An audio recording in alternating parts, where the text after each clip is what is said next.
Right. Breaking news చూస్తున్నాము. భద్రాచలం పరిసర ప్రాంతాలలో ఫుడ్ సేఫ్టీ అధికారులు కఠిన నిబంధనలను అమలు చేసేందుకు సిద్ధమవుతున్నట్లయితే తెలుస్తుంది. హోటల్స్, కిరాణా, ఇతర ఆహార సంబంధిత వ్యాపారాలు చేసేవాళ్ళు ఇకపై లైసెన్స్ తప్పనిసరిగా పొందాల్సిన పరిస్థితి అయితే ఉంటుంది.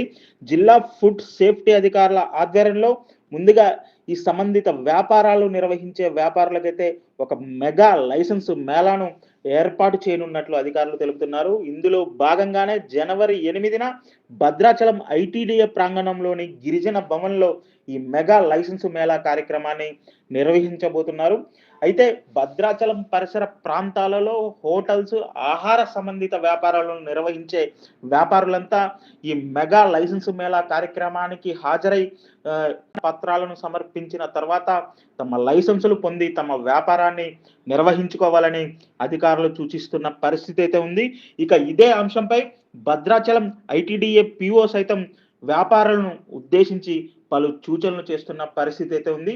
ఇటీవల కాలంలో భద్రాచలం పరిసర ప్రాంతాలలో ఫుడ్ కల్తీకి సంబంధించి పలు వీడియోలు సామాజిక మాధ్యమాలలో వైరల్ అవుతున్న నేపథ్యంలో జిల్లా ఫుడ్ సేఫ్టీ అధికారులు ఇక ఆహార సంబంధిత వ్యాపారాలు చేసే వ్యాపారులకు కఠిన నిబంధనలు పెట్టే అవకాశం ఉన్నట్లయితే తెలుస్తుంది. ఇందులో భాగంగానే వ్యాపారులంతా లైసెన్సు పొందాలని మొదటగా అధికారులు సూచిస్తున్న పరిస్థితి ఉంది. తమ వ్యాపారాలకు సంబంధించి సరైన పత్రాలను సమర్పించిన తర్వాత అధికారులు జారీ చేసే లైసెన్స్‌ని అయితే ఖచ్చితంగా పొందాలని అధికారులు సూచిస్తున్న పరిస్థితి అయితే ఉంది.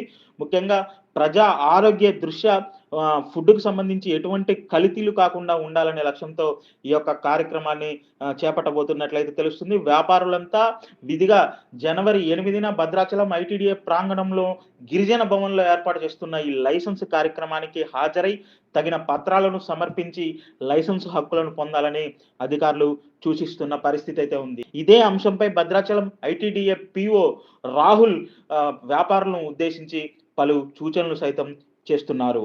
రైతులో ఉన్న వ్యాపారస్తులకు ఇతరత్ర చుట్టుముట్టున్న వ్యాపారస్తులకు అందరికీ కూడా ఒక విజ్ఞప్తి. మనకు ఫుడ్ సేఫ్టీ యాక్ట్ ప్రకారము అన్ని రెస్టారెంట్స్ కానీ, హోటల్స్ కానీ, టిఫిన్ సెంటర్స్ కానీ, కిరాణం షాప్స్ మీరంతా కూడా ఫుడ్ సేఫ్టీ లైసెన్స్ కలిగి ఉండాలంటే వ్యాపారం చేసుకోవాలి అంటే ఇప్పుడు మన జిల్లాకు ఫుడ్ సేఫ్టీ ఆఫీసర్ కూడా వచ్చారు కాబట్టి ఇక మీదట మేము చాలా స్ట్రిక్ట్గా లైసెన్స్ లేని వ్యాపారాలపైన యాక్షన్ తీసుకోవాల్సి వస్తుంది. కాబట్టి ఈ గురువారం 8 తారీఖు గిరిజన భవన్లో ఉదయం 10 గంటల నుంచి లైసెన్స్ ఇచ్చే కార్యక్రమం ఇక్కడే మేము చేపట్టబోతున్నాము. సో అన్ని హోటల్స్, రెస్టారెంట్స్ కానీ, టిఫిన్ సెంటర్స్, కిరాణం షాప్స్ అందరూ కూడా వచ్చి మీరు లైసెన్స్కి అప్లై చేసి తగిన డాక్యుమెంట్స్ ఇవ్వగలని ప్రార్థన. అట్లాగనే చిన్న వ్యాపారస్తులు, వీధి వ్యాపారస్తులు అంటే మనకు పానీపూరి పెట్టుకునే వాళ్ళు కానీ, లేకపోతే కూరగాయలు అమ్ముకునే వాళ్ళు, వీళ్ళందరూ కూడా రిజిస్ట్రేషన్ ఫీజు 100 రూపాయలు మాత్రమే ఉంటుంది. రిజిస్ట్రేషన్ ఫీజు కట్టి రిజిస్ట్రేషన్ డాక్యుమెంట్ తీసుకునేది ఉంటుంది.